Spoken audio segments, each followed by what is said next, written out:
નમસ્કાર દોસ્તો, આજના વિડીયોમાં તમારું સ્વાગત છે। હું આજે બનાવું છું એકદમ ટેસ્ટી અને ચટપટું બટાકાનું સૂકું શાક। તો એના માટે મેં 500 ગ્રામ બટાકા ધોઈ અને બાફી લીધા છે અને ઠંડા કરી લીધા છે। હવે બટાકાને આપણે છોલી લેવાના છે અને મેં નાની સાઈઝના બટાકા લીધા છે અને એને મોટા મોટા પીસ કરવાના છે।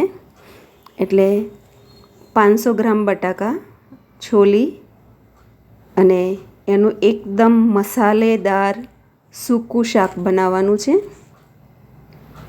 જેને મસાલા આલુ પણ કહી શકાય।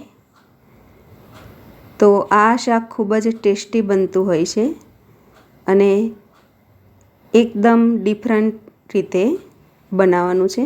તો મેં આ રીતે એક બટાકામાંથી 4 પીસ કરી લીધા છે અને મોટા મોટા પીસ જ રાખવાના છે આમાં।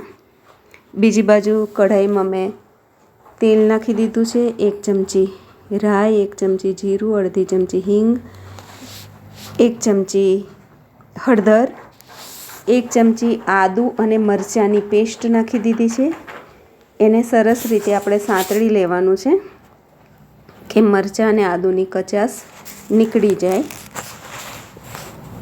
1 ચમચી કાશ્મીરી લાલ મરચું, ધાણા જીરું પાવડર 1 ચમચી,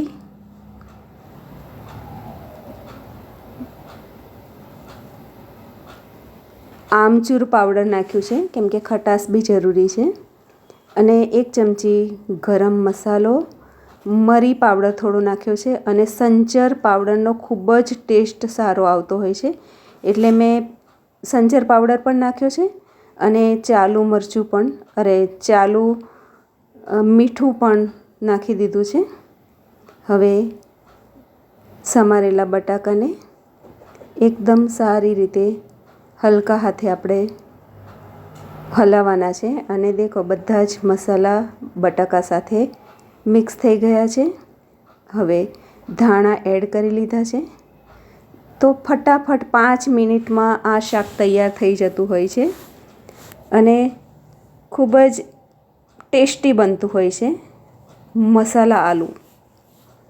તો મિત્રો, તમે પણ બનાવો અને તમે પણ ખાઓ। મારી ચેનલને સબસ્ક્રાઈબ કરો, મારા વિડીયોને શેર કરો, કોમેન્ટ કરો, લાઈક કરો અને તમે પણ બનાવો મારી રીતે। અને પૂરી સાથે ખૂબ જ ટેસ્ટી લાગતું હોય છે।